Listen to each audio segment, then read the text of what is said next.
What's up, YouTube? It's your Huckleberry here, and man, do I got something for you today. Welcome to my rabbit hole of J-Ep and all the files that got dumped, and how I crossed that over with the JonBenet mystery, unsolved murder from 30 years ago. I didn't intend to go down this rabbit hole in a long format video. I started off with just doing a couple videos. They kind of ran together, and the next thing you know, I was well underway in going down the rabbit hole. And so here in this video, I'm going to take you with me down that complete rabbit hole.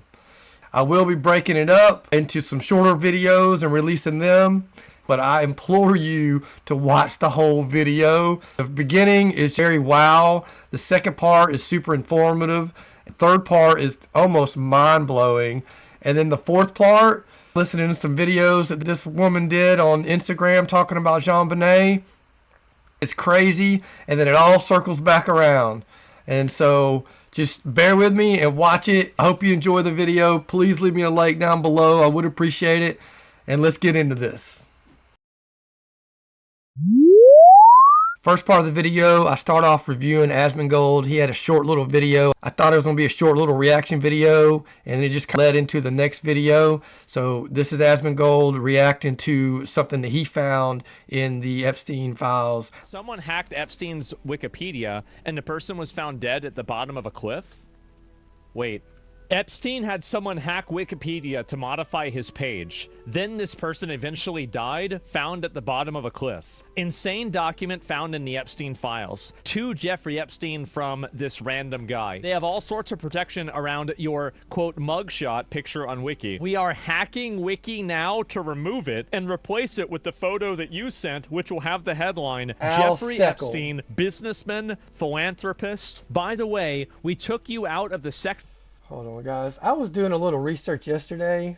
I had Gronk compile me a list of names involved on the Epstein. Let me bring this over here so you guys can see it. There it is right there.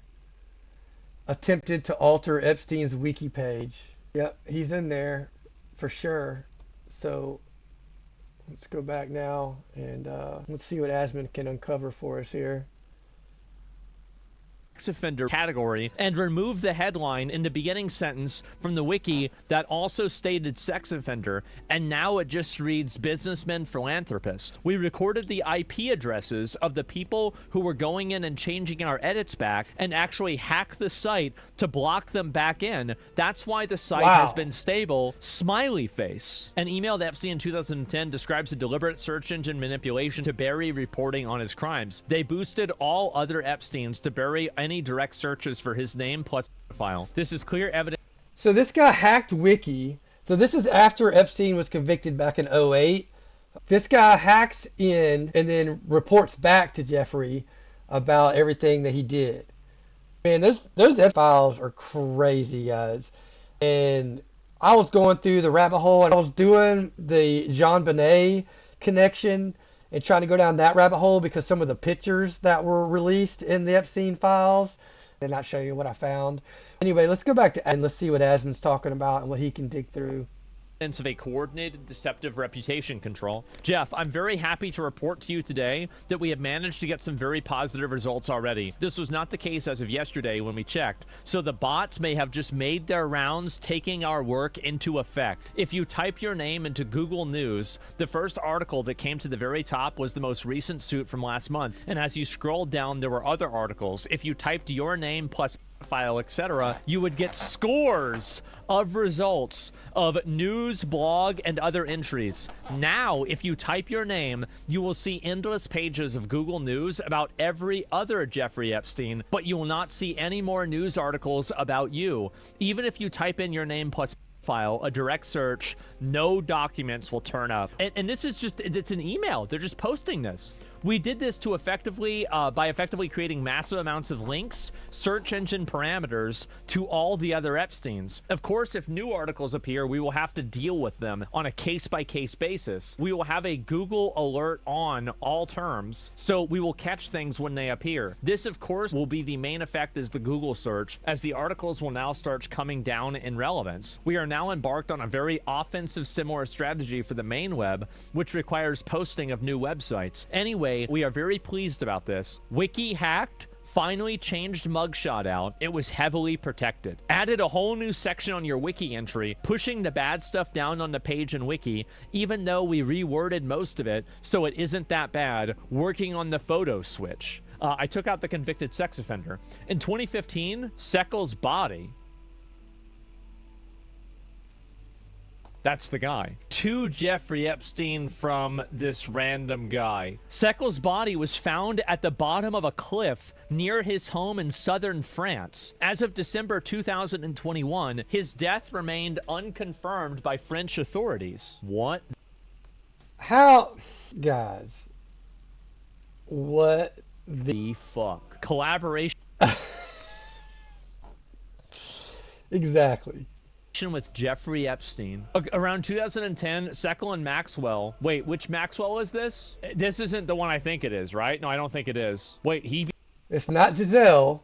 Became involved with Isabel Maxwell, a French-born entrepreneur and the co-founder of Magellan. Maxwell has been listed as a technology pioneer of the World Economic Forum, president of ComTouch, an Israeli internet dude.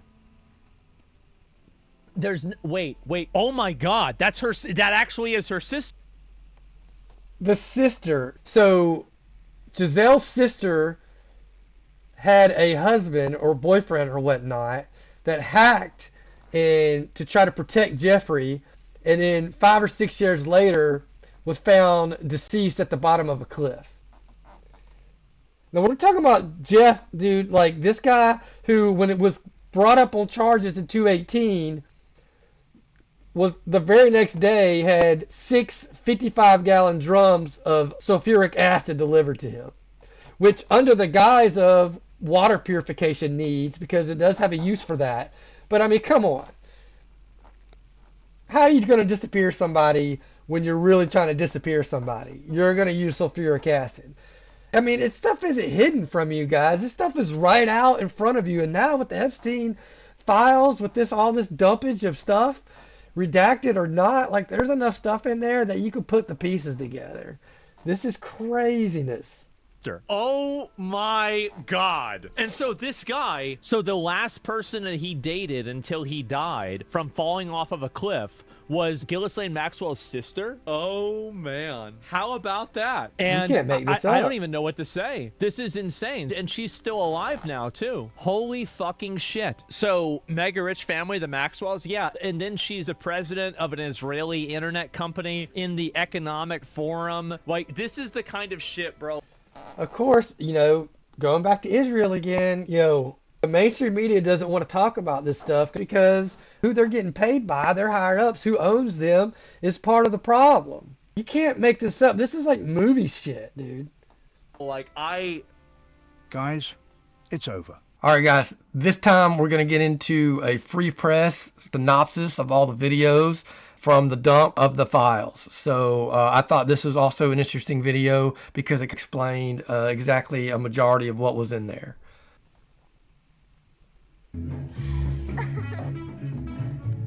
On January 30th, 2026, the Department of Justice released hundreds of gigabytes of material related to Jeffrey Epstein. Buried within that data dump were some 2,000 videos that had never been released. And while they're technically public, they are stored in a way that makes them very hard to find or browse. The public then has two choices: download hundreds of gigabytes of data, or click through hundreds of web pages one by one. I did both. The vast majority of the videos, and by far the most revealing ones, live in data set 10. These are videos seized from Epstein's devices, footage he recorded himself, received from others, or downloaded from the internet. Taken together, they paint the most vivid picture yet of Jeffrey Epstein's dark world. His lavish lifestyle and worldview, his mannerisms and quirks, his sense of humor, and sense of impunity. We've published all 14 hours of this footage, excluding only obvious duplicates, audio-only files, and fully redacted videos that contain neither sound nor image. You can watch them yourself. As I watched hours and hours of this footage, here's what stood out to me. These are the first unredacted videos in dataset 10. The ID page of Epstein's passport, issued on March 8, 2019, then the endorsement page of that passport. It reads in part, "The bearer was convicted of a sex offense against a minor." Then comes a sleek 10-minute drone reel of Epstein's 2 private islands in the U.S. Virgin Islands, Little St. James and Great St. James, produced by the architectural firm overseeing their redesign in 2018. And then, this 7-second clip. Wait. Watched together, these first few files inadvertently deliver a blunt message. Epstein may have been a convicted sex offender, but he was also obscenely rich. Many of the videos in the set showcase the luxury lifestyle. Manicured island alleyways glowing. You know what, guys? I think we might just do the rabbit hole right here together.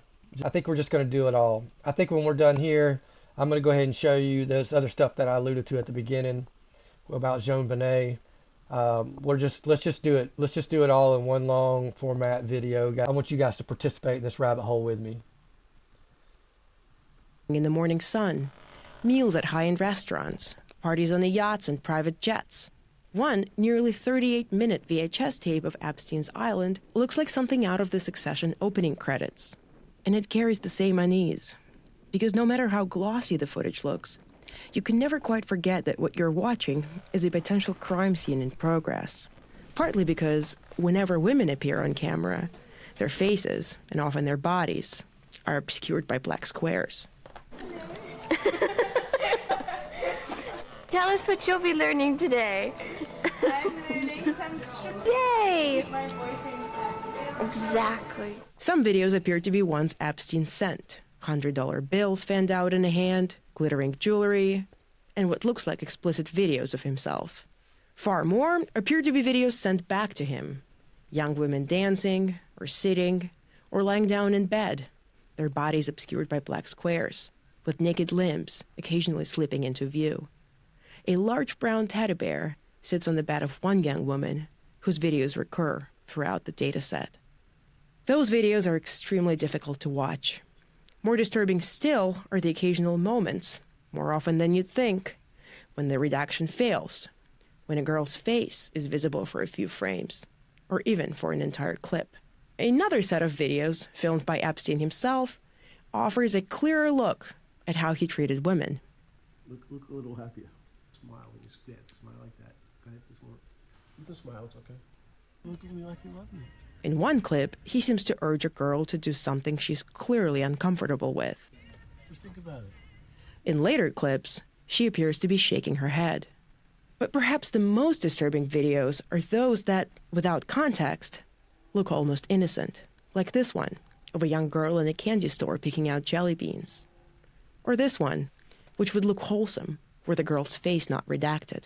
One clip shows a toddler, possibly even an infant, making noises as the voice behind the camera, which sounds like Epstein's, coos and touches the child.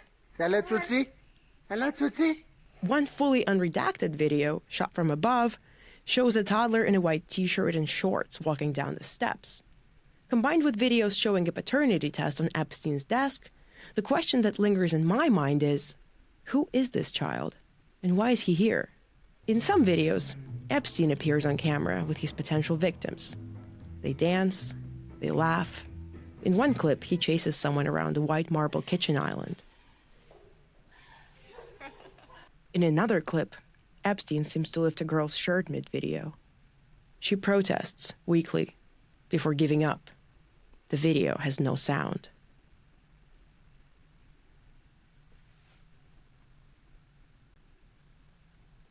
Then there are videos that appear accidental. Epstein posing with well-known figures who seem to think they're being photographed. Like this one, outside the Louvre, with former French culture minister Jacques Lang. Or this one, on a private jet, seated across from psychologist Steven Pinker. There's also a whole cluster of videos featuring New Age guru Deepak Chopra, self-recorded monologues about the nature of consciousness and universe and reality. You evoke the universe in every act of perception. You are the universe. Another category includes videos Epstein appears to have downloaded. One is a low-resolution Spanish subtitled version of the Hot Crazy Women Matrix video, in which a man named Dana McClellan charts women on axis of hot and crazy. Hot is, as usual, measured from 0 to 10. We're all familiar with that. Crazy is measured from 4 to 10 because, of course, there's no such thing as a woman who's not at least a 4 crazy. There's a 4-minute animation of a bicyclist riding through the musical notation of Beethoven's Fifth Symphony.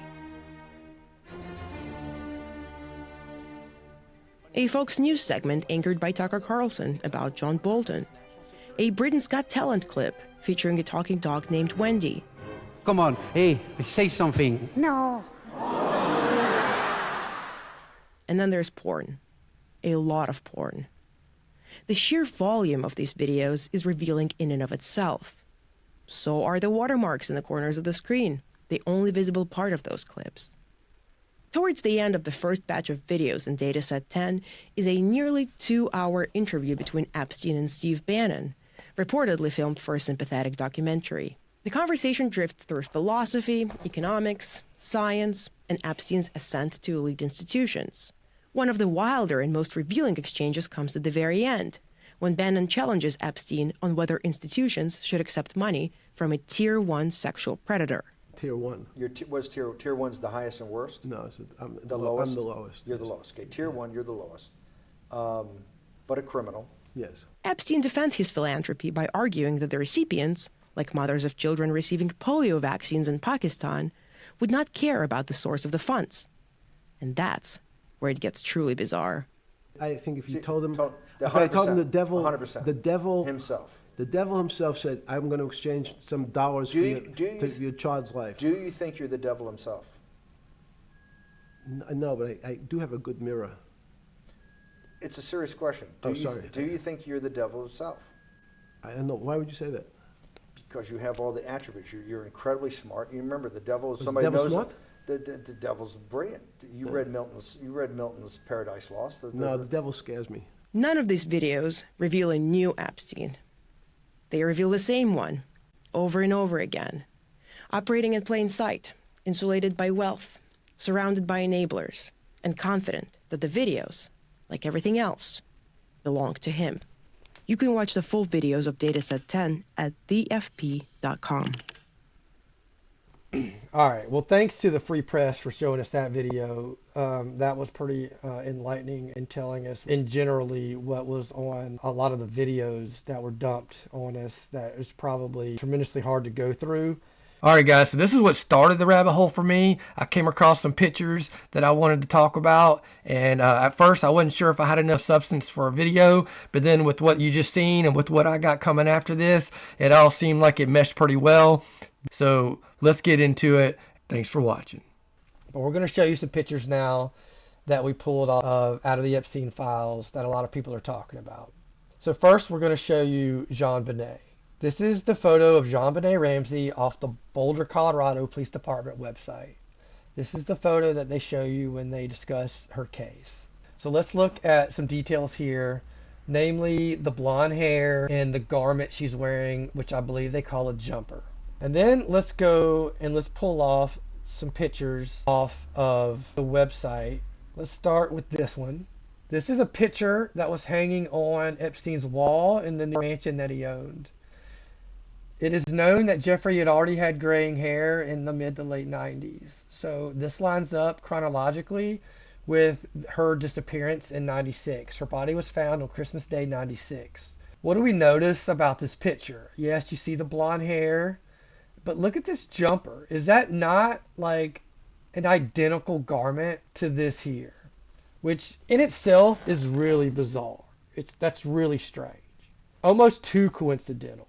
But then you might be saying, yeah, but like there's no actual evidence that, you know, he was related to this and blah, blah, blah. And you're kind of like pulling at straws or you're fishing here. Okay. maybe so. So people are trying to say, like, this is maybe a different girl that he had dressed up like JonBenet to replicate her, or as maybe the photo is supposed to be like an homage to JonBenet. And then others are saying, no, that's a trophy picture, kind of bragging about what he did or his involvement with JonBenet. Or maybe just his infatuation with JonBenet in general, which it just illustrates the creepiness. This is the file number. You can look up Epstein Files, type this number in. You can see this picture for yourself. All right. So, they have the face blocked out there, but there is another photo that I was able to find where they don't have the face blocked out. It's just at a more obscure angle, but you can kind of see her there, and you can see the blonde hair more. You can still see the jumper. And you can kind of try to like envision, is this the same? I wish we could see the eyes.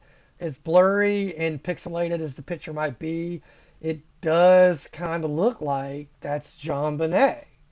So then you might be like, okay, yeah, I mean, still, it doesn't really show anything. It just kind of points in the same direction without giving you any proof. All right, well, then you have this picture here. In this picture here, you have blonde hair. You have a girl roughly the same age laid out in a different position on the bed in pajamas, which on the surface is a creepy enough picture. But then when you put it in tandem with this picture, and you know that he didn't have any, like daughters of his own that would fit this description or anything like that, it makes you wonder, is this another picture of the same girl? Who is this person? And a lot of people are wanting to know who this girl is. So we have a couple photos located on the wall in Epstein's New York mansion. One with him in the picture that dates it to the late 90s based on his physical appearance, which has somebody with an uncanny resemblance to JonBenet. So let's just take this a little bit further now.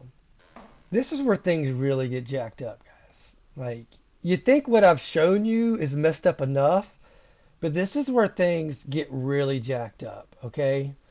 So this is a comment from a post on Instagram that claims this woman had a daughter who was friends with JonBenet back in the day. And her daughter was also in these beauty pageants that JonBenet was with. So they ran in the same groups, in the same circles. I'll let you read it there. But we saw Maxwell on the circuit often. She would hang out with the moms and the girls. So Maxwell was known to be at some of the exact same pageants that JonBenet participated in. And if you think that that's not crazy enough, we have a picture that is absolutely insane. And I want you to pay attention to the face that's circled in this picture. This is JonBenet at one of the pageants. Who does this look like? Maxwell had very distinctive facial qualities. One thing in particular was how pointy and almost undeniably recognizable nose that she had. And if you've seen enough pictures of her at this point, look at the hair color. Look at the eye shape there, and look at that nose. Look at this nose, guys. Look at the eye, look at the hair, and then look over here. Now, we already know this comment, right? She's known to be there. Now, it looks like she's looking at JonBenet, but people are saying she's clearly in the background. You see JonBenet's goofy hat that she's got on, kind of covering up Giselle, or Gislaine, or however you say her name. So she's probably looking at somebody or greeting somebody that's behind JonBenet. Maybe this other daughter here. Who knows? But, is that not the same person? It clearly looks like short hair. You can't really tell that it's short, but the color of the hair, the shape of the nose, the eye, the skin tone, there's multiple things that just look like her there. I'm not trying to jump to conclusions here, but let's just look at the facts. She went missing. She wasn't found for a few days. And when she was found at her house in the basement. How do you not find her on day one? How did the parents not find her in that specific spot before the cops get called or show up? And she's found deceased on Christmas Day a few days later after she's reported missing. That's really strange. I cannot get over similarities here in these pictures in this face and this jumper here that we see her wearing. Very strange. What are we looking at here? What's the odds? I'm having trouble processing this. I'm just going to put that there for a second and let you guys marinate on everything that I just put up. This is very, very strange. And we're talking 30 years ago, unsolved homicide. Like, they still don't know. A lot of people want to point the finger at the father, who I guess they attempted to rule out back in 2008 with the DNA evidence. But, I mean, she's found in his house in the basement. How are you not doing a thorough check looking for your little girl? And then you have, like, other strange rabbit hole shit. If you all remember who Natalie Holloway was, girl that disappeared in 2005 when she was 18, the girl from Alabama that went to Aruba. She left the club that night. Nobody ever saw her again. And then years later, her mom is dating JonBenet's dad, which is kind of strange. Now, you know, you can kind of write that off behind they met at a similar conference about girls gone missing, and they kind of had similarities with what happened to their daughters. So that's kind of strange a little bit too, but like, I don't want to go too off what I'm showing you on the screen here, because this is the crux of the craziness here. Now, I got this other video I want to show you guys. I was saving it so we could watch it together. Let's watch this video here. All right, guys. Now that the Jeff Epstein files have brought us to this JonBenet thing, the train keeps moving as we watch this series of videos this girl put out on Instagram. These are super interesting things about the JonBenet case, and you might be in total shock when you hear some of this stuff. And yes, it does come full circle back around, potentially, to everything we've already shown you and talked about. Things you might have never heard about the JonBenet Ramsey case. That the night before JonBenet was found dead in the basement of her home, that they had a Christmas party. According to Patsy Ramsey's deposition, the party was on the 23rd. Now here's where things get really strange. The night of the party, somebody called 911 and hung up the phone. The dispatcher called back, but no one answered, so she sent an officer to the home. Patsy's friend, Susan Stein, answered the door and refused to let the police in. She said that it was a mistake and that everything was fine. Later, a man named Fleet White admitted to making that phone call, saying that his mother was in the hospital in Aspen and he was trying to get her medication and accidentally dialed 911. According to Patsy Ramsey's book, Fleet White spent most of the party in that room trying to get medication for his mother, Nyla Fleet. According to Patsy, he was using the white notepad to write directions, and then he took that white notepad with... Sorry guys, I just want to get some visuals. I'm not sure if we're going to have any connection to Epstein in her video, but I didn't want us to lose sight of the rabbit hole that I was going down. But let's keep going. Him out of the house to go to the Denver airport to drop off some medical supplies to be flown to Aspen for his mom. As we know, Patsy's white notepad was used for the ransom letter. An anonymous source called and said that Nyla was never in the hospital that night, that they attended her Christmas party where she was cooking up a storm. 31 people attended this party, and 2 of which were Fleet White's family members visiting from California. Shortly after the news of JonBenet's death hit the media, a woman named Nancy Krebs contacted the Boulder Police Department and said that Fleet White and John Ramsey had molested her as a child and that her parents were involved in a pedophilia ring. Okay, we're going to pause right there so we can comprehend, kind of digest what she just said. This woman, Nancy Krebs, from California, called Boulder because she suspected something nefarious had happened to JonBenet based on her father having molested her when she was younger and being part of a pedophile ring. This might be the connection we need to further tie in Jeffrey to this whole situation. Nancy Krebs also claimed that her mother, who was involved in this abuse with her, attended the party at the Ramseys' house that evening. Boulder police said this woman was mentally ill, but the district attorney for Boulder said that this woman was telling the truth. I read the 200-page deposition last night, so you don't have to. This is going to be the abridged version. Before giving this interview, Fleet White Sr., the father of Fleet White, offered this woman $75,000 to not say anything. The day after Christmas, she got a call from her mom. Nancy's mom told her that she attended the party at Fleet and Priscilla White's home. So as we know, the Ramseys had a Christmas party on December 23rd, 1996.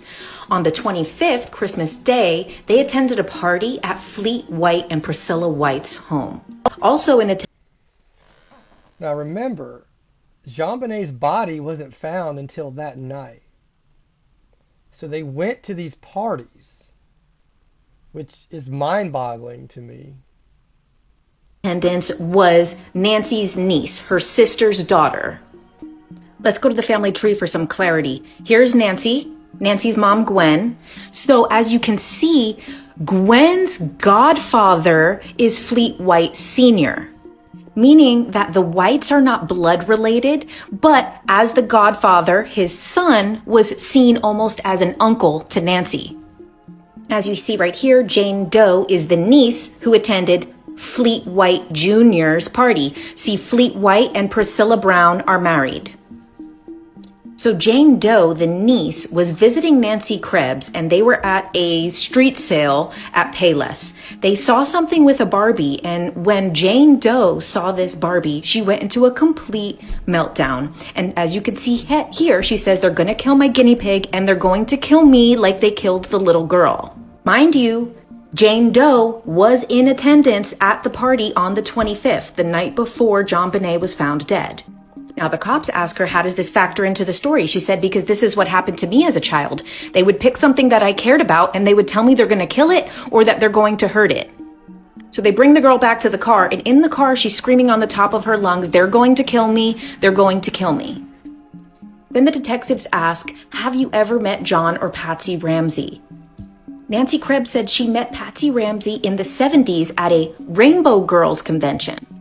What's the Rainbow Girls? Oh, just a Masonic youth group. Then Nancy says she was very high up in the Rainbow Girls, as well as the Job's Daughters. What's the Job's Daughters? Oh, just another Masonic children's group.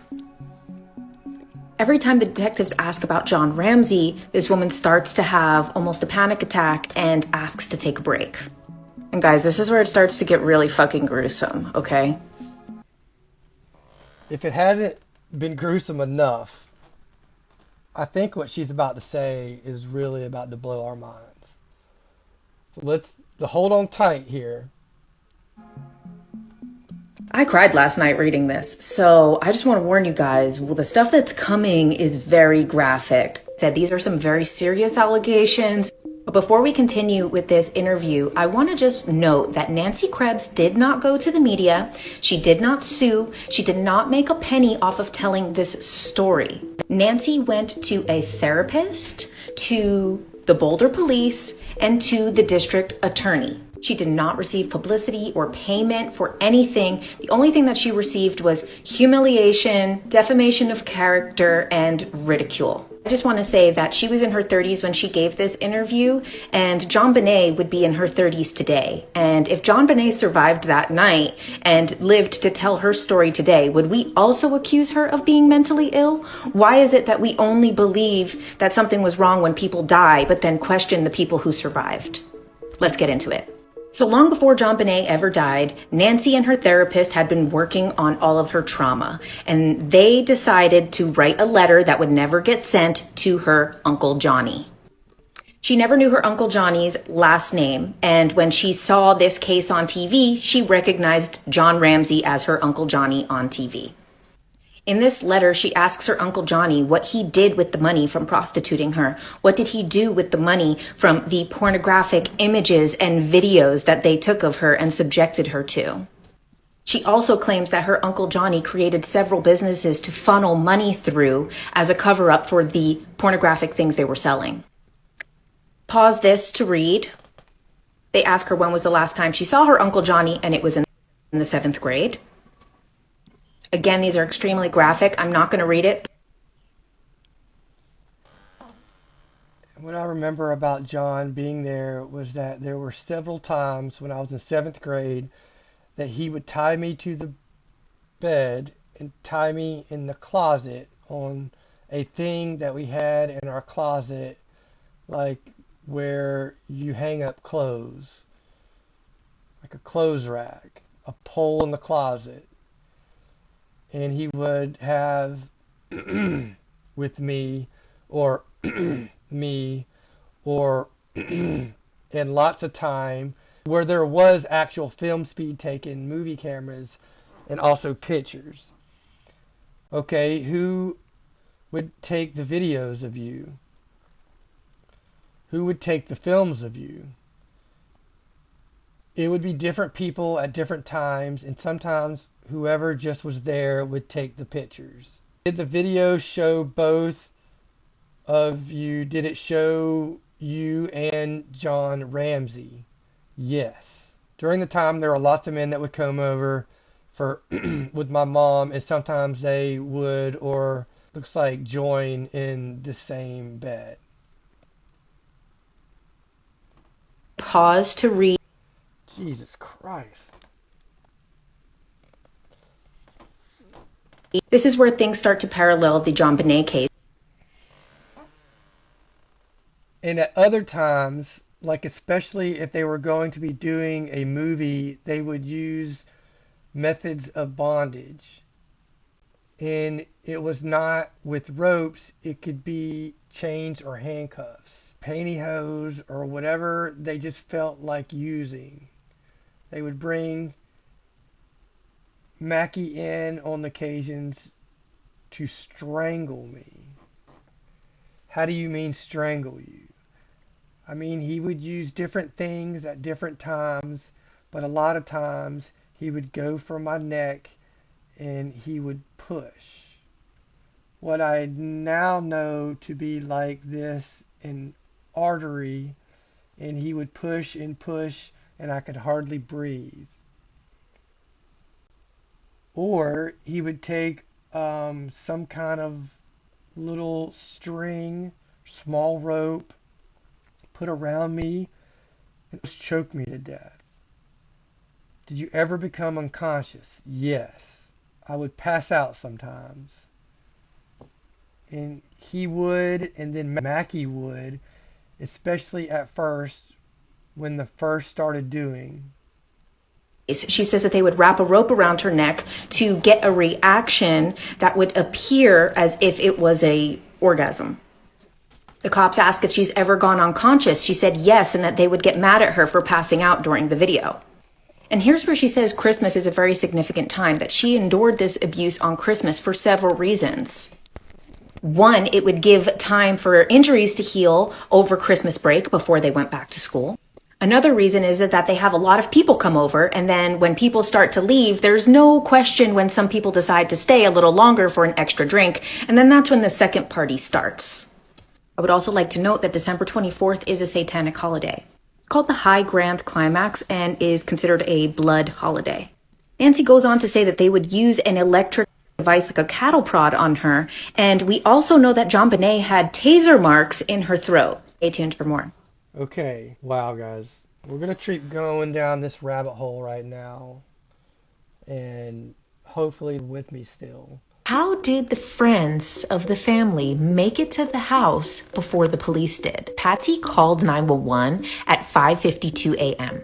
After that, she called the Fernies. After that, she called the Whites.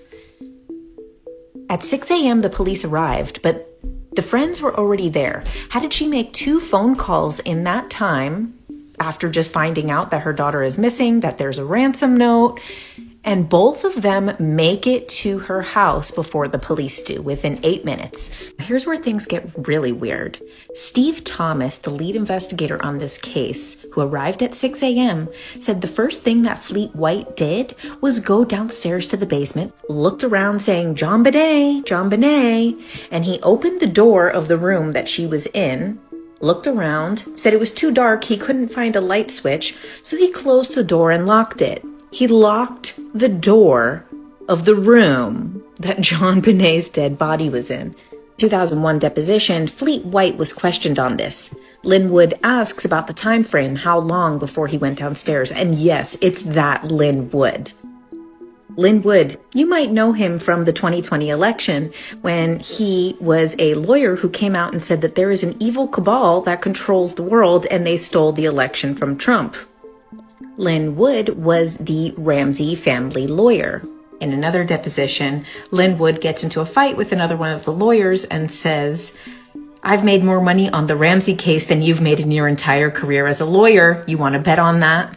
Okay, so one of the significant things about all the friends being at the house that morning is that they're just walking around, touching things. So their DNA is getting on everything, their fingerprints are getting on everything, and they're tampering with a crime scene. In a 1997 interview with police, Patsy Ramsey said that they were the only friends that acted different than everybody else. Priscilla and Fleet White. She said, you just don't want to think something about that, but they were acting different. According to a 1998 interview with police, John Ramsey said that throughout the whole morning, Fleet was taking notes frantically on a yellow notepad. The cop said, don't you think that was weird? He said, I thought he was trying to be helpful. There's no information about the police ever going over those notes in any of the documents that I saw. Staying on the topic of Fleet, at 7:30 a.m., he took JonBenet's brother, Burke Ramsey, from the house and brought him back to the White's house during this investigation. At 9 a.m., Fleet left the house again for 30 minutes. Although it takes less than 8 minutes for him to get there, as we know, he went back home and looked for a roll of unexposed film from the night of the party. Going to very carefully go through the events of December 26th, 1996. Around mid. Okay, so I misspoke earlier. I thought her body was found on Christmas night, but it sounds like it was found the day after Christmas. So I just wanted to clarify my mistake from earlier. Midnight, Scott Gibbons, their neighbor, looked out his kitchen window and noticed that the lights were on in the Ramsey house dimmed very low. Sometime before 2 a.m., Melody Stanton, a neighbor, heard a loud scream coming from the Ramsey house. 5:30 a.m., the Ramseys wake up. The family had plans to travel to their second home in Michigan, and they were going to stay there until New Year's Day. And of course, here's where things get weird. Patsy Ramsey woke up at 5:30 a.m., put on the same outfit from the night before, and redid her makeup the way it was from the night before. Meanwhile, John Ramsey went and took a shower. Around 5:45 a.m., she finds the ransom note. She goes to JonBenet's room and realizes she's missing. They both run into Burke's room to check if he's there. He's sleeping. 5:52 a.m., she calls 911. In the preceding 8 minutes, she made 2 phone calls. 5:55, the officers were dispatched. Officer Rick French claims to have got there at 5:59 a.m. The officer goes to the basement, looks around, but doesn't check the room because he was looking for points of entry, not for a body at this point. As you can see here in the corner, the wine cellar is where JonBenet was found. There's an unidentified footprint, and actually on the other side is where the broken window was. You see where it says storage, broken window found, and that's where the suitcase was underneath the door. The officer noted that the window Other side, the broken window was over here. Was too small for anyone to fit through except for a small child. For the next hour, more detectives and friends arrived. At 7 a.m., Burke Ramsey is woken up, and around 7:15, he is taken over to the White's house by Fleet White. 7:55, Linda Art, the main detective, arrived, and at 8 a.m., Fleet White came back to the home. The ransom note said that there would be a call with instructions between 8 a.m. and 10 a.m. They waited for the call. They got the money, which was $118,000, which was the exact amount that John Ramsey got as a Christmas bonus from his business. Bruh. What a specific amount to ask for in a ransom. $118,000. Exactly the same amount he got in his bonus. So now there's about a dozen people in the house, between detectives, friends, there's victims, advocates there, just walking all over. 10 a.m., the kidnappers have still not called. 10:30, they finally sealed off JonBenet's room as a crime scene.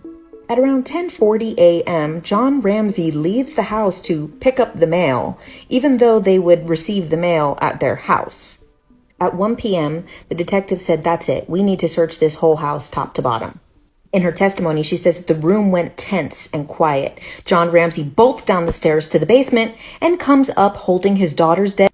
Bro, this is getting crazy. About the JonBenet Ramsey case. Going to be investigating the investigators. So let's talk about Linda Arndt, the detective that was there on the scene that day when they found JonBenet's body. Who killed JonBenet? There's no doubt in my mind who killed JonBenet. Bro, look at her eyes. She looks possessed.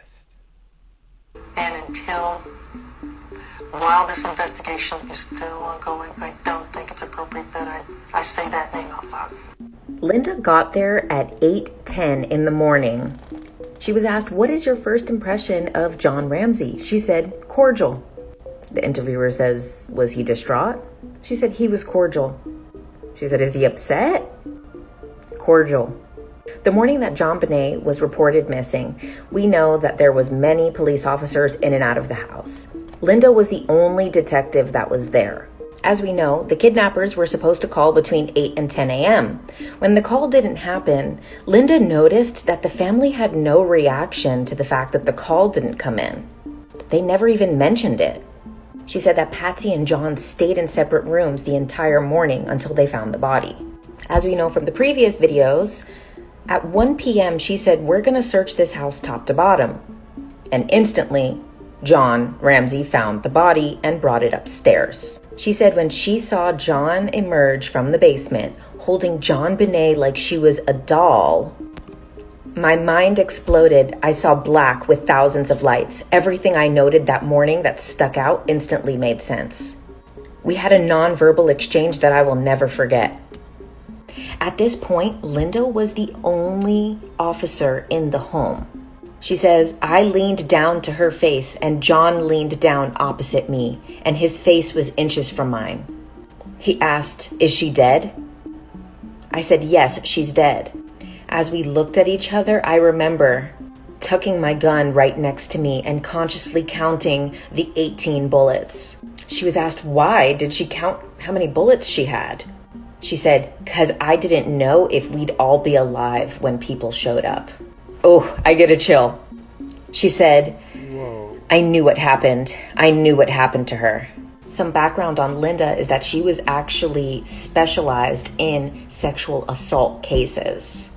Linda was removed from the case, and then she resigned from the Boulder police in the following March. She also sued the Boulder police, saying that they violated her free speech rights. She knew the killer was in the house. Mark Beckner, the police chief. Beckner was not the police chief when the crime happened.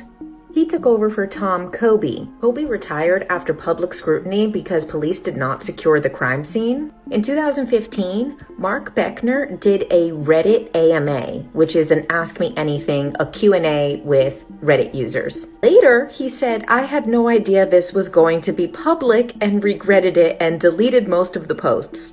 But luckily, the transcripts were saved." Here's some highlights. The strangulation came 45 minutes to 2 hours after the head strike. While the head wound would have eventually killed her, it was the strangulation that actually killed her. The rest of the scene was staged, including vaginal trauma. Side note, John and Patsy were exonerated in 2008 when new DNA testing came out. Mark Beckner said it was absurd that the parents were exonerated, that you can't take one small piece of evidence to conclude the entire case. He also said that Mary Lacey, the DA that took over, made up her mind that a mother couldn't do that, even though it's not unheard of for mothers doing such things. Someone asked if JonBenet was dressed before being brought down to the cellar. Mark Beckner says yes. He notes that the killer did not have an issue with time, considering that they found a pen and paper, wrote a 2.5-page note, staged a scene, put her favorite nightgown there, and placed her in a storage unit. He, she, they then neatly put everything away and escaped without leaving evidence. Someone asked, is there any huge information that hasn't been revealed yet? He said there is some information that's not public yet, but it's not considered huge. He said, personally, I would like the grand jury transcripts and evidence released to the public. I don't think that will happen in my lifetime. He said, given the Ramseys have written books, talked to the media, and hired PR professionals, I think all the information should be made public. Anything you wish was done differently regarding the case? He says they wish they would have secured the crime scene better on day one and that they would have got interviews from John and Patsy separately on day one. He also said the FBI has never seen a 2.5-page ransom note. He also says a ransom note has never been written on the scene, then left on the scene with a dead victim on the scene in any other case. Then he was asked his opinion of Lou Smith, the lead investigator. Lou Smith was considered the best homicide detective. That's a good point. Why would you leave a ransom note if you killed the ransom? Seems obviously like a misdirect. In the country and was brought on 3 months into the case. According to some, he investigated over 200 cases over the course of his career, and every one of them led to a conviction. Initially, Lou Smith said that the parents were probably involved. He thought this was going to be a fairly easy case. He even joked that if anyone could get in that house, it must have been Santa Claus coming down the chimney. As we know, everyone believed that the window was too small for anyone to fit through. However, Lou Smith fit through the window himself and shocked the investigators. However, the window was covered in cobwebs, which means that probably someone didn't sneak through that night. In an interview with Katie Couric, she said, when did you start to believe that it could be someone else besides the Ramseys? He said, you know what, Katie? It was the second day I was on the case, the very first photograph that I'd seen of the basement window. The window was wide open. Lou was famous for a case that he solved 5 years prior, a young girl named Heather Dawn Church, who was killed in her home by an intruder. Some believed that he was using this as a formula as opposed to coming in with an open mind. According to people at the Boulder Police Department, he announced on his very first meeting, I don't think it was the Ramseys. In the Heather Dawn Church case, everyone thought it was the father as well, but Lou Smith ended up proving his innocence and finding the intruder, who entered through a window. Lou Smith had many theories, and they took in a bunch of suspects over the course of the year, all of which were cleared. His other theories involved a footprint, which turned out to be from Burke, a pubic hair in JonBenet's bed, which turned out to be Patsy's, a scarf, which turned out to be John's, bike tracks, which turned out to be Burke's bike, all either led back to the family or inconclusive. Police Chief Mark Beckner, in his Reddit AMA, said that he thought that Lou was a great guy, but that he became too emotionally involved with the family. John Ramsey claims that Lou Smith was sent by God, and the two of them actually prayed together. Some people believed that Lou was paid off, but obviously there's no evidence of that. Eventually, Lou resigned from the case. He said, although I want to participate in the official investigation, I cannot in good conscience be a part of the prosecution of innocent people. Lou Smith died in 2010, and his dying wish to his daughters was for them to continue investigating this case. He told his daughter, please don't let this case die, and asked her to write down a name. He said, start with this name. What was the name? Who? What was the name? You want to off the cuff say John Ramsey. But then if this is going to come full circle, maybe there's another name. I doubt that would be the name. But then I didn't leave all this stuff up for no reason. Lou's daughters also set up a GoFundMe account. Okay, so this person's Instagram is JK_Jen. She looks like she has maybe 4 more videos here. And we're just going to keep tumbling down these. Welcome back to all the untold things that you probably haven't heard about the JonBenet case. Linda Hoffman Pugh, she was the housekeeper at the Ramsey house for 14 months up to the point of JonBenet's death. She began writing a book called Death of an Innocent, but she only wrote the first chapter. However, her lawyer did send out the chapter to anyone that asked for it. And here's some of the highlights from that chapter.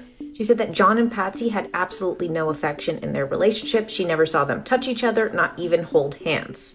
She said that Patsy confided in her one day that her and John were no longer having sex and that she was asking for advice on how she could get through it with him. She said that they had been fighting about her giving oral. The housekeeper said it was not usual for her to be so candid, but she said that his privates were salty and sour and that his pubes got caught in her teeth. As we know, Patsy Ramsey claims that she got dressed back into the clothes from the night before, and the housekeeper says that Patsy was the person who prided herself on never wearing the same outfit twice. She says that JonBenet and Burke had been driving Patsy crazy. She says that John would take a ton of melatonin to go to sleep and wouldn't have heard a cannon go off next to him. The housekeeper says that JonBenet did wet the bed before and that she saw Patsy bring her into the bathroom and that screams came from the bathroom. The housekeeper thinks that she took it too far. Another reason that police thought it was Patsy Ramsey was because the rope that was around her neck was tied to a piece of stick, which actually was from one of Patsy's paintbrushes. The housekeeper continues on and says, you brought her down to the basement and you didn't realize that the Barbie nightgown was stuck to the blanket because you never had the sense to throw a static cling strip into the wash. Housekeeper goes on to say, I can hear your voice in the note. You use the word hence. You use that word all the time. Also the line, use that good Southern common sense. I've heard you say that to John before. Damn. Now, on the contrary, the Ramseys said that Linda Hoffman Pugh was the first person they thought could have done it. According to the Ramseys, she's the one who had a key to the house. She called several days earlier asking for more money because she was on the verge of being evicted. Linda was the person who took the paint supplies down to the basement the day of the party. Later, a neighbor named Susan Bennett reported to the cops that Linda's husband and daughter were in pornographic videos online. We are going to get into the accusations against her husband, but first, when police came to Linda's house and told her that JonBenet had been murdered, she was hysterical. She was shaking. The police asked her to do some handwriting samples, and she was shaking too bad to write them in the moment. As we know, Linda was the only person who had a key to the house. The police asked her to make a list of everyone that would frequent the house, and they asked about the key, but she couldn't find her key. Linda also knew that the dog would not be in the home that night because she was the one taking care of it at her house. In tabloid interviews, she told the media that there's no way a stranger could have done this because she didn't even know about that secret room in the basement where JonBenet was found. However, her husband Mervyn Pugh was there on the 23rd before the party, helping her bring Christmas trees up from that room. There's some discrepancy about whether the Christmas trees were in that room or in the basement. There's accounts of both. She said she spent 3 hours bringing Christmas trees up from the basement because there was a Christmas tree in every single room of the house. Linda also claims that she washed the windows in the basement around Thanksgiving, even though John Ramsey said that he broke that window during the summer. Here's where things get really crazy. When they checked the shed at her home, so that caught John in a lie. John definitely seems implicated into this. There was 3 rolls of the same black duct tape that was on JonBenet's mouth. There was also similar white nylon cord which was used to strangle her. Some of that cord was attached to a stick. Also, a identical white lined notepad was found in their house, and she said it might have possibly been from the Ramsey house. She also had the same felt tip pens in her house, which the ransom letter was written with. Mind you, she was very familiar with Patsy's handwriting because they used to leave notes for each other of what needed to be done around the house. It's also possible that because she worked in the house, she could have seen pay stubs that said how much his bonus was that year. JonBenet's grandmother made a statement that the housekeeper told her, "Aren't you afraid that she's going to get kidnapped just letting her out like that?" When police questioned her husband, Mervyn, he said, "Is she missing or dead? How did she die? Was it natural or strangulation?" Linda was also the person to give cops the bedwetting theory. We're going to get into Susan Bennett and the accusations that she made against Mervyn Pugh. She's a very controversial person in this whole JonBenet case. I would like to note the police investigated the house, took the computers, everything, nothing was found. They were cleared, and it was said that Susan Bennett made up this lie. So she posted the pictures online next to pictures of the daughter so that people could compare. And the general consensus was, you are harassing a child. Take these pictures down. And everyone agreed that she was not the girl in the pictures and Mervyn was not the man in those pictures. But who is Susan Bennett? Susan Bennett is known as Jameson throughout the JonBenet case. Jameson was her username on an online forum that she created to solve the JonBenet case. She was an internet investigator who was obsessed with the trial and became very heavily involved in the investigation. She started on AOL in 1997 before creating her own forum dedicated to JonBenet Ramsey. At first, she was pretending she was a man. Later, other people in the forum realized that she was a woman. She would post up to 60 times a day. In fact, she had so much insider information that Boulder police started to believe that she was John Ramsey's son from his first marriage. Later, she became a part of the investigation. She became friends with Lou Smith, the lead investigator, also friends with the Ramseys and had been over their house, and became friends with Lynn Wood. Later, she betrayed the Ramseys by selling their handwriting to the National Enquirer for $40,000. From day one, she was convinced that the Ramseys were innocent and was doing anything to prove their innocence, including making false allegations against the housekeeper's husband as a child abuser. In several posts, she accidentally called John Ramsey Dad and said things like Dad and Patsy. Some investigators started to believe that she might even be the killer herself, or covering for the killer. John Ramsey has a cousin named Susie Bennett. Susan Bennett is responsible for most of the information that we have online about the case. She also wrote her own play where at the end, JonBenet thanks her for saving the case, and she sold it for $100 a copy with $5 shipping. In 2017, Jameson started a GoFundMe to find the killer. Okay, so I had to add this in. So after I posted this JonBenet series, I became part of the JonBenet lore because here is Jameson breaking down my series and she says, look, now they're talking about me and it's full of lies. Glad to see 25 years later, Jameson is still going strong. Oh, this story is crazy. We're getting closer to the end of this series. Let's get into Patsy Ramsey, the number one suspect, with the bedwetting theory. According to documents, JonBenet had a problem with wetting the bed. It was almost a nightly occurrence. And since her underwear was soaked with urine, mind you, JonBenet's pants did not have urine on them, which leads us to believe that the pants were changed later. But police believed that Patsy Ramsey was so angry with JonBenet for wetting the bed that she accidentally killed her. Which, come on. Patsy Ramsey, former Miss West Virginia. The reason Patsy Ramsey was the number one suspect was because investigators believed that her handwriting was the handwriting on the ransom note. Let's take a quick look at that. Here's the ransom note.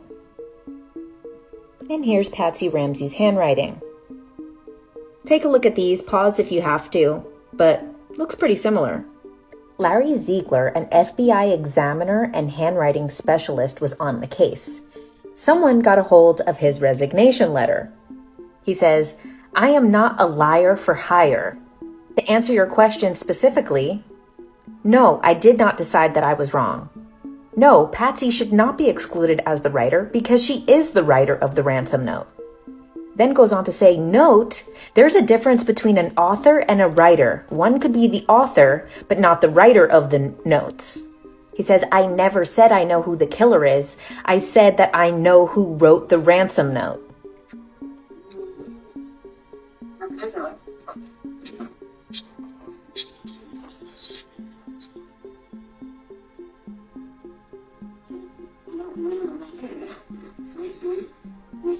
Experts said that ransom notes are never this long, and therefore determined that this was a fraudulent ransom note. They also note that there's a quote from a Clint Eastwood movie in here where there's a ransom note in Dirty Harry where they say, "The girl dies." The writer of the ransom note also said his name, John, 3 times throughout the note. They say this is rare and it indicates that the writer might have known him personally. Once again, I will note that the $118,000 that they requested was the exact amount that John had received as his Christmas bonus. If you remember in the first part of this series, we talked about a 911 call that came from the Ramsey house 2 days before the murder. When the dispatcher called back and no one answered, they sent an officer to the house. A woman named Susan Stein answered the door and said it was a mistake. Let's take a look into Susan Stein because this one is real weird. Susan Stein claims she was the last person to see the family fully intact. She said on the way home from Fleet White's Christmas party, they stopped at the Stein home. And obviously she claims that everyone was alive after the party. They came to our house and I talked to Patsy for a while, maybe 10 minutes, 15 minutes. And they all seemed perfectly the same. They were all bubbly about Christmas and about where they were going. And according to John and Patsy Ramsey, the kids were asleep in the car on the way home. According to Susan Stein, everyone was awake and bubbly. When I tucked her into bed, 25th of December. What did she say? She was Now here's what's really strange. Years after the murder in 2003, Another lie that the Ramseys were caught in. Susan Stein got caught impersonating Police Chief Mark Beckner. After an article had been written about the murder, the author of the article received an email from Mark Beckner saying, "Good job, you really got it right." And the journalist thought it was weird that the police chief just was giving him a pat on the back about an ongoing investigation. So he contacted the Boulder police asking if this email was legitimate. Turns out that the email address, markbecknerbpd@hotmail.com, never belonged to Mark Beckner. So the police ran the IP address and it was linked back to Susan Stein. However, she never got more than a slap on the wrist for impersonating an officer. When police were questioned why didn't they do anything to her for committing such a crime, they said that they were balancing out their budget and it would have been too expensive to extradite her back to Colorado. And the reason that she wasn't living in Colorado anymore, and this is because Susan Stein and her husband Glenn moved to Atlanta to be with Patsy and John Ramsey. People in their life claim that before the murder, they were not close friends, but after it happened, they developed a much closer friendship. Susan Stein left her job at the university where she was a professor. It said that Glenn Stein also left his job, but with deeper investigation, it turns out that he was abruptly let go. Glenn Stein also worked at the same university and was the president of the funds and budget for the entire university. John, Patsy, and Burke were all living in the Steins' home at this time before they all relocated to Atlanta. After Susan Stein was caught impersonating a police officer, she wrote an apology letter saying it was just a prank. The Steins also provided DNA and were cleared. I want to explore the family dynamic a little. So before Linda Hoffman Pugh was the housekeeper, a woman named Linda Wilcox was the housekeeper from the time that JonBenet was 2 to 4 years old. She did a radio interview and revealed some interesting stories that we've never heard before. First, she said there's no way that John Ramsey didn't know about the bedwetting as he claimed because he had asked her several times to clean JonBenet's bed. He even said she wet the bed again. However, Linda Wilcox says that this was... Bro, how many lies are we going to catch John Ramsey in? This guy, who's like 80 years old now, he's definitely has something to do with his daughter's death. Was not really that bad of a problem when JonBenet was 2 to 4 years old, and it's strange that it became more of a problem after she stopped working for them. She also said that it would be really difficult for a stranger to navigate that house because of the way it was set up. Particularly in JonBenet's room, she said there was no light switch to turn on the light. You had to go between the two beds and turn on this lamp here. She also said that JonBenet did not get any affection from her parents until after she started doing pageants. She said one time JonBenet and Burke both got chickenpox, and she heard Patsy on the phone asking a doctor how they can cover up the spots because JonBenet has a photo shoot to do. She also said no one really went down to the basement, that JonBenet was afraid of the basement, and only Burke went down there. She said that room, the wine cellar that JonBenet was found in, nothing was stored in that room because everything became moldy. And as we know, John Ramsey's daughter from his first marriage died as well, Beth Ramsey, in a car accident. And she said what she always found weird was that he kept the photos of his daughter in the bathroom. She was working there around the time that Beth had passed and always found it strange that that was the only place they kept a photo of her.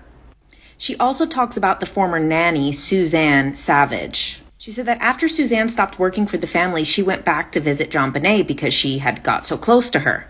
And she knew that JonBenet loved McDonald's, so she wanted to come and take JonBenet to go get some McDonald's. She said JonBenet looked at her and said, "McDonald's makes you fat," which was strange coming from a 4-year-old.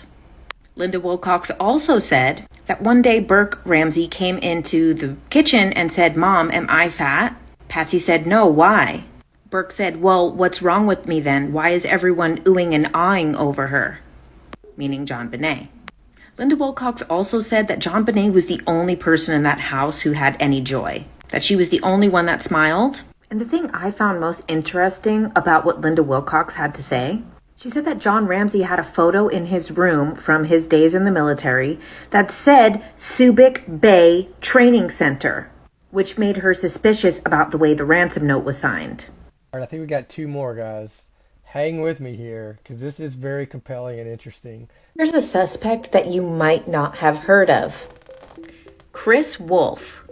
His girlfriend at the time of JonBenet's death actually called the Boulder police and the Ramseys and let them know that Chris Wolf was the killer. She said that the night of Christmas, he had gone out the whole night and had been missing. She said he came back with mud on his shoes and that he was acting very strange after the murder. She also said that when it came on the news, that he was acting very angry that it was all over the news.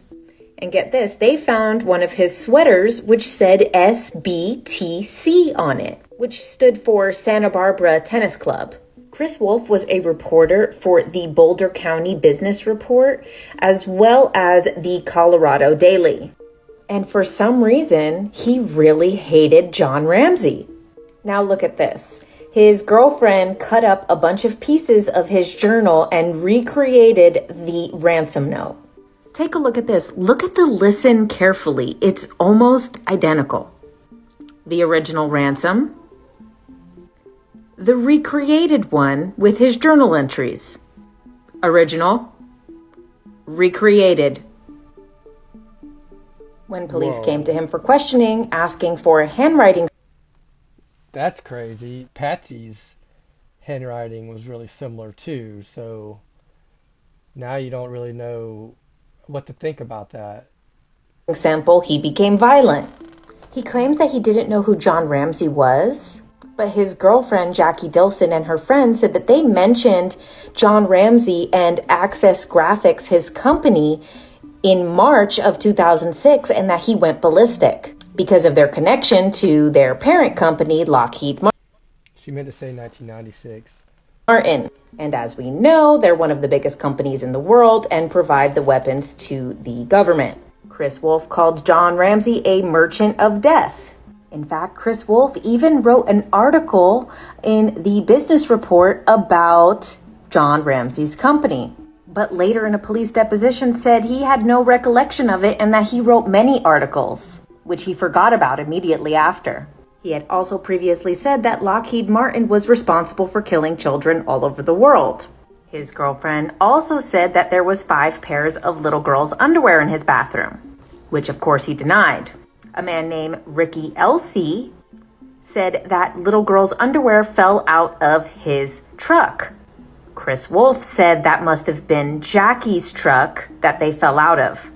Chris Wolf worked as a male stripper. He also had an indecent exposure charge. His DNA didn't match, and he sued the Ramsey family for defamation. Side note, last year in 2021, JonBenet's former photographer was arrested for... We're going to talk about a couple of the people who confessed to this crime. John Mark Carr. He confessed to murdering JonBenet by accident 10 years after she was found. He wrote that he loved JonBenet and that it was an accident. At the time, he was living in Thailand because he was facing charges for other underage pornography, and he was extradited to Boulder, Colorado. He was arrested, but after more questioning, it proved that he did not have any information about how he could have gotten into the house. His DNA did not match, and psychologists said that they believe he was fantasizing about it and convinced himself it was true. John Mark Carr has his own website where he details a lot of things not related to this case that are super interesting. He's connected to like 10 different missing persons cases, however, has still never been convicted of any. Part of the reason why he was not convicted for the other images that were on his computer prior to this is because they took a computer from a house that they did not have a search warrant for. This person now identifies as a woman and goes by the name Alexis Reich. What's interesting about this is, I don't know if you guys remember this school shooter from Virginia Tech. In his manifesto, he references John Mark Carr. He referenced this woman in his manifesto who was arrested for taking advantage of her 14-year-old student. Unrelated, but she was also formerly the girlfriend of Nick Carter from the Backstreet Boys. Weird. Now let's talk about Gary Olivia, who also confessed to killing JonBenet. On the morning of December 26th, Gary called his friend Michael Vale, hysterical crying, saying, "I hurt a little girl, I hurt a little girl." On the 27th, it was all over the news what had happened to JonBenet. Michael Vale called the Boulder police and told him what his friend had said, but he never received a call back. Several months later, he called the Boulder police again to follow up if they had been investigating Gary Olivia. He said that he stayed friends with him for years trying to get a confession out of him. Gary Olivia was later arrested for unrelated charges of images on his computer, the theme here.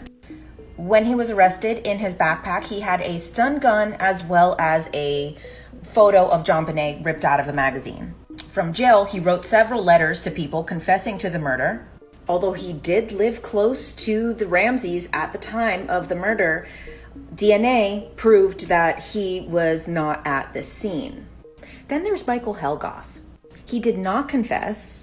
However, he had boots that were similar to the boot print found at the scene. In 1997, there was a press conference saying they were zeroing in on their suspect. Within 48 hours, Helgoth had committed suicide.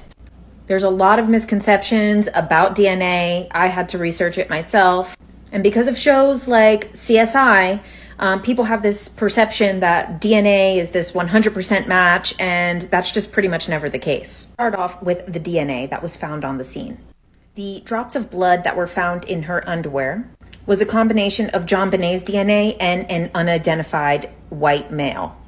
It was later revealed that the same DNA was found underneath her fingernails. In recent years, we found out that there is at least a third person's DNA that was found on JonBenet.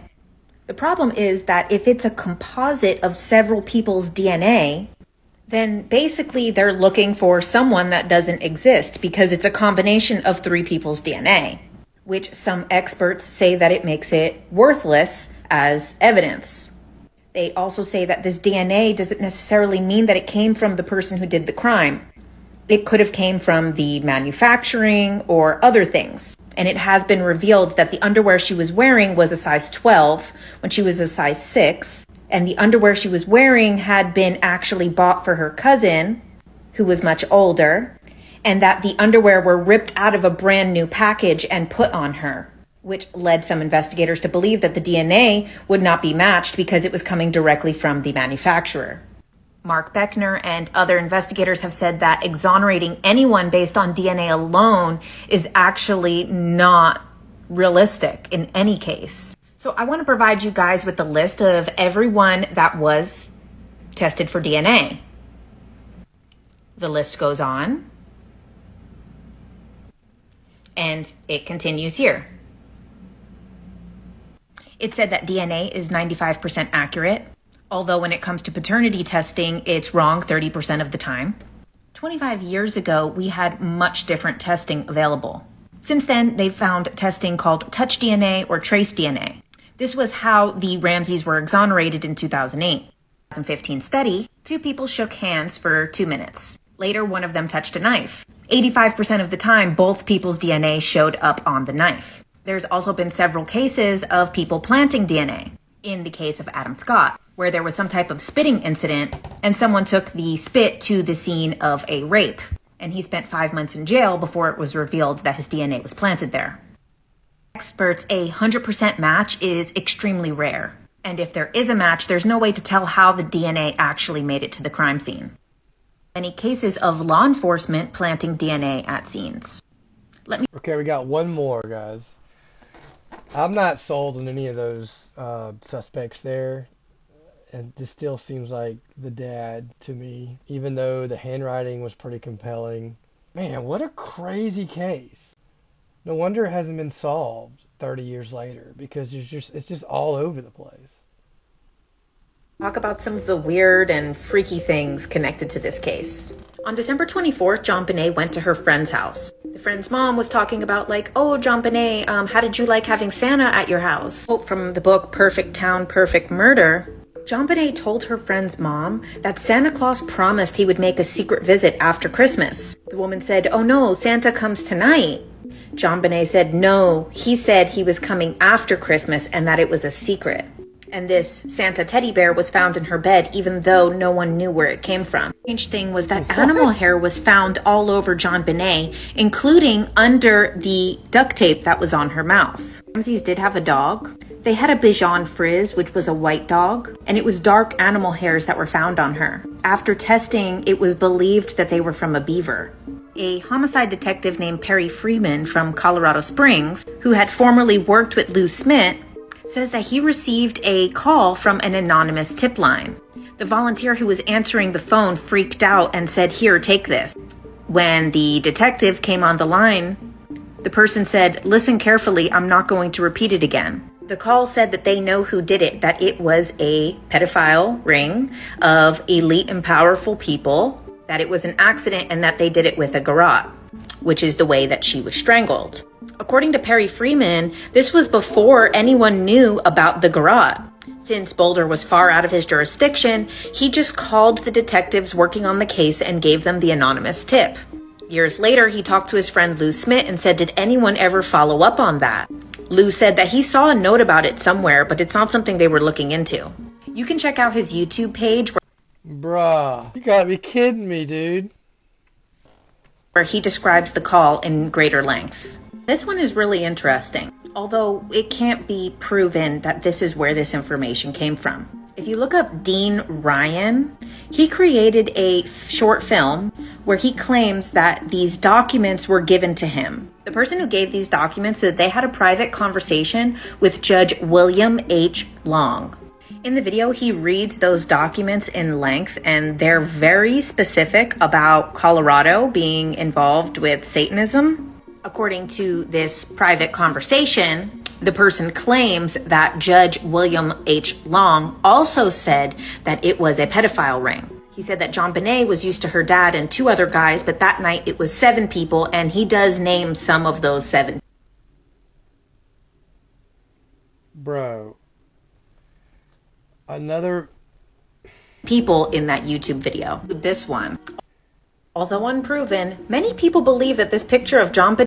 Okay, now we're back full circle, guys. Here it goes. Thank you for tying this in on the last video. Look at this, guys. I'm telling you. Is with Ghislaine Maxwell. What do you think? Ghislaine or not, there is a connection. They both hired the same attorney, but they've represented many people. Harvey Weinstein. Read about some of these other cases too. I continue on with the Nancy Krebs deposition. I just want to recap.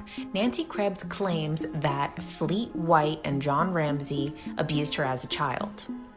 So the most important parts of the Nancy Krebs story is that they asphyxiated her with a rope, that these type of pedophilic parties occurred on Christmas, that they used a stun gun or cattle prod on her neck. Just like JonBenet. Just like JonBenet. And here's the last one. Nancy claimed that her abusers would hit her on the top of the head because it wouldn't leave marks that were visible. And according to the medical examiners, JonBenet died from the blow to the head. Or she would have died from the blow to the head had she not been asphyxiated. Now, as you can see here at the end of the deposition, Nancy says, "So what's going to happen to me?" And the detectives say, "What do you mean what's going to happen to you?" She's like, "Are you guys going to protect me?" They're like, "I don't know, we can call someone." Which is really disappointing that she waited 30 years to tell this story and doesn't really receive any support from it. This is her lawyer here saying that she has some concerns that the law enforcement might be influenced by wealthy people, and she's concerned for her safety. Oh my God, of course they are. This is probably why it hasn't been solved yet, with all this evidence just blatantly out there. And then down at the bottom, tape ends abruptly. We're going to talk about some of the psychics connected to this case. Yes, that's right, I said psychics. Dorothy Allison, a psychic who had worked with police all across the country to help solve crimes. She worked with a police sketch artist to do this drawing of who she saw the killer was in her psychic vision. She believed that the family was innocent and that this intruder was a handyman who had fixed the plumbing 2 weeks prior. The Ramsey family even put this up on their website. Later, when they were questioned about it, they said that they had no control over their own website. Dorothy also said that this man was either named Irving or Irvin, some resemblance to Mervyn Pugh, husband of the housekeeper. Now, the reason I'm including this is because Lou Smith, as we know from the previous part, he solved a famous case with Heather Dawn Church. Dorothy was involved in that case. She called the police and said that she knew who the killer was in the Heather Dawn Church case. She said his name is Brown, but it's not spelled like the color. In that case, the fingerprints on the window were linked to Robert Charles Brown with an E. 3 years after she gave that tip to police, Lou Smith solved the case by finding Brown with an E's fingerprints on the scene, and he was convicted of killing Heather Dawn Church. I do want to note that there is also hundreds of times that police said that Dorothy's claims led to nothing, even though she claims to have solved 5,000 cases. To note that Haddon Irving Clark here was linked to another missing 6-year-old, Michelle Dorr, and he was a handyman that had worked on their house 2 weeks prior to her missing. However, this case was already solved in 1995, and Dorothy had nothing to do with the investigation. Dorothy also said that JonBenet had a Valentine on her body. This is before police released information that JonBenet had a red heart drawn on the palm of her hand. Now, this part you could take with a grain of salt. This psychic medium did a seance in 2016 and asked JonBenet what happened. She claims that JonBenet showed her a lamp that looked like a candlestick and said that that's what she was hit on the head with. She also says that it was a group of people who knew what was going on and that the parents allowed some high-profile person to have alone time with JonBenet that night, claiming that this high-profile person was so powerful that anytime someone got close to solving the case, they were pushed off the case. Then she claims the spirit of Patsy comes through, and that Patsy claims she was mentally ill because similar things happened to her as a child. And Patsy says she's the one who hit JonBenet with the lamp because she was jealous. Now, you might have noticed that I never bring up the Burke-Ramsey theory, and that's because he was a 9-year-old kid, and only sick, demented people who hurt children could frame a 9-year-old for murder. In 2016, as an adult, he gave an interview with Dr. Phil and was finally asked, "Who do you think killed your sister?" And he said, "Probably some pedophile." I can't believe everything I just heard. And she even brought this picture here back into the fold on that last video. That was a lot of information. That was probably information overload for you guys.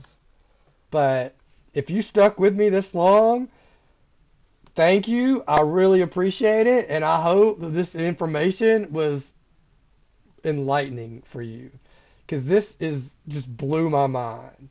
it seems like a lot of it kept going back to like John Ramsey getting caught in lies, or somebody talking about a pedophilic ring. I'm trying to stay away from getting flagged on this video with too many bad words, but like it's probably too late for that.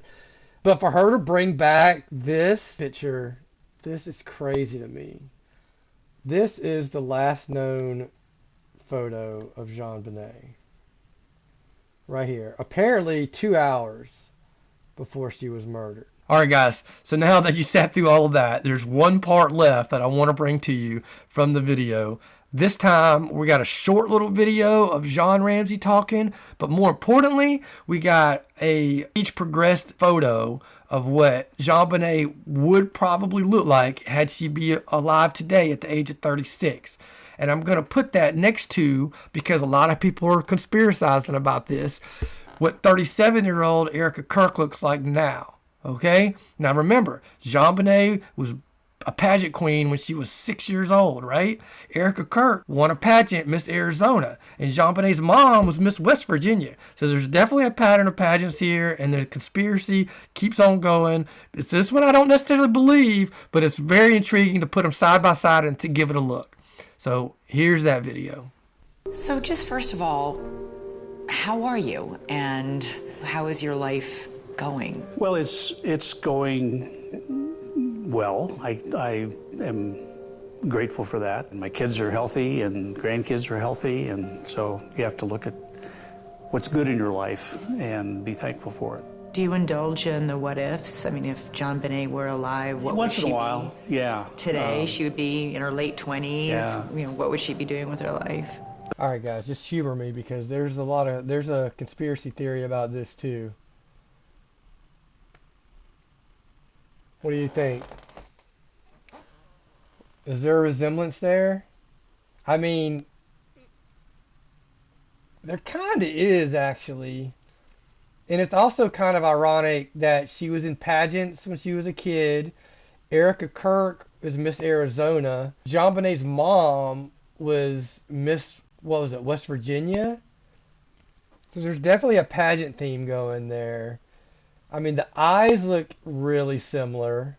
I'm not on board with this theory, but that is a pretty good comparison there. I don't know, I'm just putting this up there because it's a theory. We've heard things about bodies being swapped out and people being still alive, you know, whether it's Jeff Ep or whether it's Charlie Kirk, like I alluded to. I mean, this isn't implausible for people with extravagant money to pull this off. So I'm not saying I believe it is, because I don't. But it is kind of an uncanny resemblance in this age-progressed photo of what JonBenet would look like, and then what we know for Erica Kirk. That's kind of bizarre. In my mind, she's still my 6-year-old little girl. That's how I remember her. All right. This is Erica Kirk as a little girl. So Erica Kirk's 37. They are about the same age. So Erica Kirk would be just a year or so older. I don't know, guys. I can't find any other pictures of Erica Kirk as a kid, but there is an uncanny resemblance. JonBenet looks like she's a little bit more petite in the face, just a little bit. Erica looks like she's got a little bit more chubbiness. But when you see that age progressed video photo,